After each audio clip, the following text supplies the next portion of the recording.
All right, and we are live. Welcome back with Murphy Mack to another episode of the Fitness Beginner Podcast. We got an interesting one for y'all today. It's a little different than what we normally talk about. What we're going to talk about today is the top 5, or at least in my opinion, top 5 fitness myths that most people believe nowadays, and we're going to debunk those and why they're not true and what you should do instead of these fitness myths. But first, I'll update y'all about myself. Nothing much new going on. Today was Sunday, so today's the day that I normally like to use to get myself ready for the week. Did a little meal prepping, did a little grocery shopping, all the little stuff you got to do around the house, parts of being a homeowner. I actually got a brand new 65-inch TV today for our bedroom, so I'm pretty pumped about that. I got that hung up on the wall, got it all looking nice, looking good. As far as training goes, just the usual thing I did this week. Actually, instead of working out on Saturday this week, I worked out on Sunday because on Saturday I actually played in the disc golf tournament. If y'all don't know, I like to play disc golf a lot in my free time. If you don't know what disc golf is, it's like you play real golf with a frisbee. It's basically how the best way to explain it. It's pretty fun. You should try it out. You probably got a course in your local area, even if you didn't know about it. And it's a great way to get some exercise in because you do a lot of walking. And it's pretty fun. It's competitive. Take your friends out there. Y'all can have a good time. Yeah, other than that, we just training for the triathlon, doing our normal workouts, doing what we normally do, sticking to it, sticking to our routine, not making any excuses. Y'all know what it is. So yeah, enough about myself. Let's get into the topic. What we're going to talk about today is the top 5 fitness myths that most people, mainly beginners or people that's not necessarily fitness people, what they believe, and we're going to talk about why these are not true and kind of ways that what you should do instead of doing these fitness myths that we're going to talk about. So with the way the internet is nowadays, there's tons of information online, tons, and this is kind of how misinformation gets spread. It can be hard to separate facts from fiction when it comes to fitness. Because honestly, there's so many different opinions when it comes to fitness because people, what they do is different things work for different people because nobody's the same. Like everybody's body is different. Everybody enjoys different things. So different things work for them. So then that's what they preach. Like whatever works for them, that's what they're going to preach and that's what they're going to say is right and that's what they're going to go by.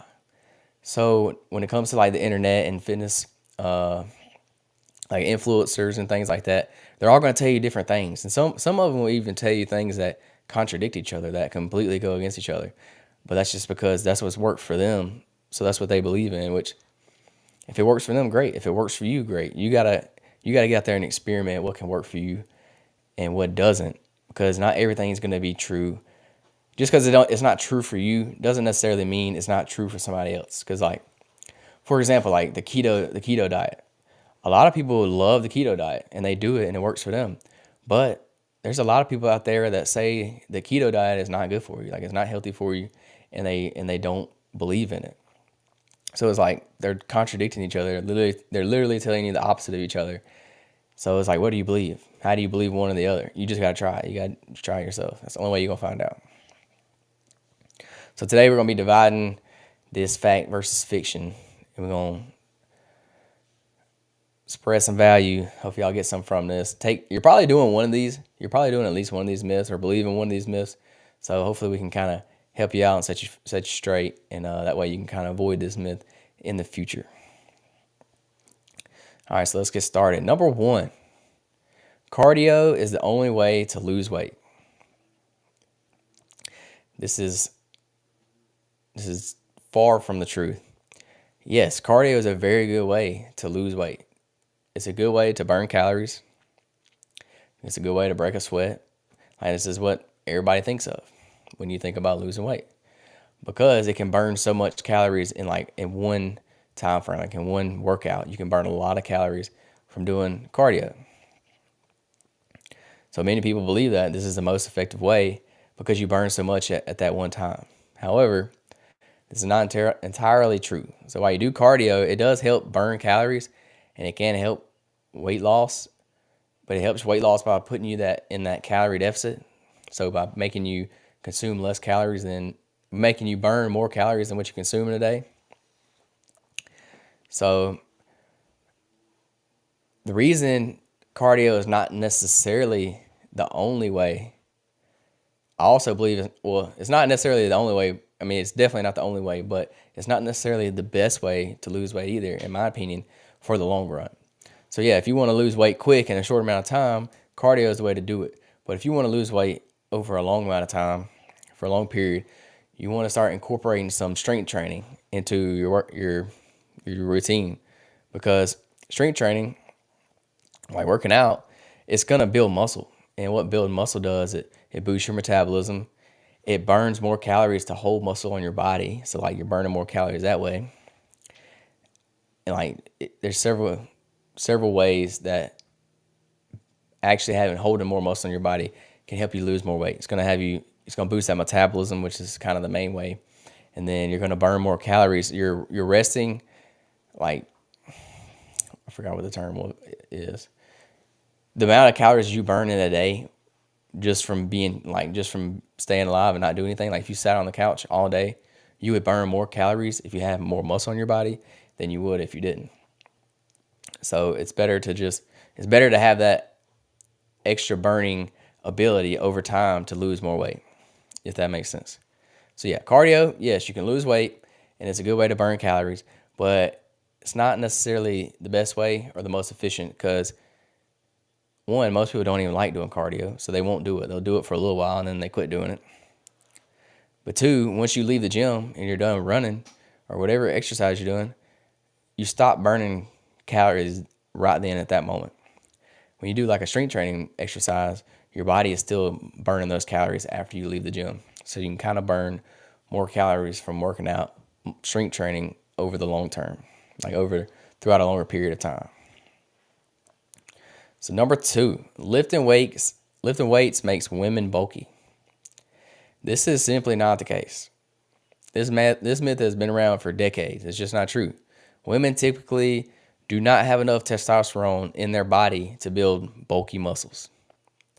Lifting weights is actually a great way to get toned, to build lean muscle mass. Plus, having more muscle will help you burn more calories throughout the day. Yes, women can get bulky, but 99.9% of the time, these women that are getting bulky are taking steroids. That's just how it is. Like the bodybuilding women that you see getting bulky, they're on steroids. Plain and simple. I mean, there may be a few women out there that can just naturally put on muscle and not be on steroids, but they're not. There's very few of them. 99.9% of women are not going to build like bulky, big muscles like a man would. They just don't have enough. They don't produce enough testosterone in their body to build that muscle. But they can put on muscle, and it's going to give you more of that like toned, like in shape look, more than it would like a bulky look, like a guy would look when they work out. So I highly, highly, highly encourage women to work out, like to put on some muscle to gain strength. Like it's just, having muscle is just good in general for everyday things. Just picking up the groceries from your car and taking them inside. Like you need some strength to do that, because y'all already know y'all gonna try to grab all the bags in one trip. You ain't gonna take 2 trips, so you need strength for that. Or when you bend over and pick things up, you need strength for that. Like just everyday activities, you need some kind of muscle. You don't want to be weak. I make fun of my wife all the time because I always say she's probably the weakest person I've ever met in my life. So I got her in the gym, got her lifting some weights, and we working on that. We working on it. She's fragile, but I'm gonna put some strength on her. We got a little home gym now, so I got her out there working out with me, and she actually likes it. She enjoys it. So we'll see how long she sticks to it. She don't really have a choice with me being in the house because I'll make her work out with me. So sorry, but it is what it is. You let me buy a home gym, so you got to deal with it. All right, number 3. You need to work out every day to see results. Not only is this not the truth, it's kind of like against the truth, because you don't need to work out every day. Like you have to have rest days. You need to take rest days. Well, let me rephrase it. You don't have to have rest days, but you need to take rest days if you want to get your results quicker, if that makes sense. If you're just working out every day, your body's never gonna have time to recover. Like, you're not gonna rebuild those muscles because you just destroyed them again the next day or that same week, whatever. So while consistency is key when it comes to fitness, you simply just don't need to work out every day to see results. In fact, your body actually needs rest to recover and to repair itself. So aim to exercise at least 3 days a week, but I would suggest 3 to 4, maybe even 5, depending on what skill level you are. The longer you've been doing it, kind of the more you can work out. But if you're a beginner, 3 to 4 days is plenty. Mix up your routine, keep your body challenged, increase the weight over time. You want to apply progressive overload. But yeah, you need to take these. You need to take these your rest days because that's when your body's gonna repair itself. Also, you need to get good sleep because that's when your body's gonna repair itself as well.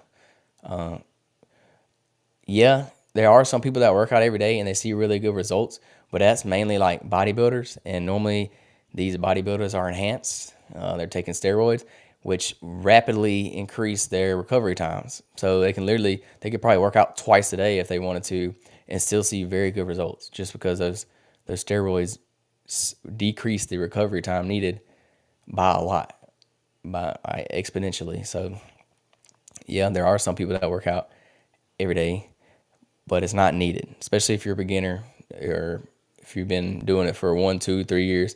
You really don't need it. I've been working out for a long time. I personally work out 6 days a week, and I'm not telling anybody to do that. But the only reason I do that is because I enjoy working out myself. Like, it's something I like to do, so I make time for it in my day because I enjoy it, and it kind of gets me in the right mindset, and it helps me be like It helps me be more helps me be more efficient throughout the rest of my day because it gets me up, it gets me going. I work out early in the morning, and then after I knock my workout out, like, I'm ready to go for the day. Like, I'm motivated to knock out whatever I got to do that day.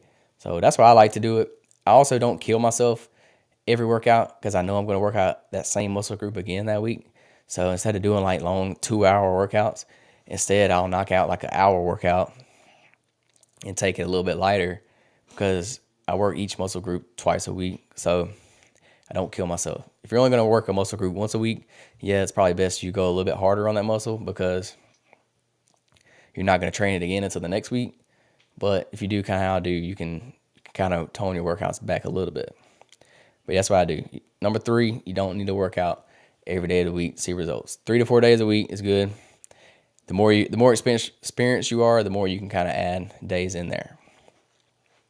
Number 4, crunches are the best way to get a six-pack. While crunches, they can strengthen your abdominal muscles, they're not the most effective way to get a six-pack. So the key to getting visible abs is actually through a combination of strength training, cardio, and a healthy diet. So focus on exercises that work multiple muscle groups, so compound lifts, so planks, squats, deadlifts. All these are not only they're going to work your legs, they're going to work your core. Pretty much every workout you do is going to work your core. But a lot of these compound lifts you do are very core heavy. Like, they're going to work your core a lot more than you even realize. But yes, with that being said, crunches are a good way to work your abs, but not as much as doing these compound lifts will, and not as much as eating in a calorie deficit, like eating healthy food. If you need to reduce your body fat. If you're gaining weight or you're staying like the same, you're never going to see your abs if you have a layer of body fat over them. So what you want to do is get your body fat percentage down, and you will start to see these abs even more. Everybody has abs, no matter how big, small, tall, female, male. No matter what you are, you have abs. You just can't necessarily see them because you have a layer of fat over them. So reduce your body fat, and you can see them. Don't just do crunches, do compound lifts, but crunches are good as well to do. I do them myself, but I don't rely on them to see my abs. That's not what I rely on at all. 99% of it is gonna be your diet when it comes to seeing abs. That's just how it is, because most people hold extra weight right there in their stomach area. So knock that weight back, and you'll see your abs. I promise. All right, number 5. And the last one we got today, and this is a big one that I think a lot of people believe that is not true at all. And I need people to understand this because I've had people ask me this, and I see it online, people asking this all the time. But this is, you cannot spot reduce fat. You always see people asking, "Oh, how can I lose this extra fat around my tummy, or how can I lose this fat in my waist, or how can I lose it off my face, or whatever, like whatever spot they're trying to lose weight on."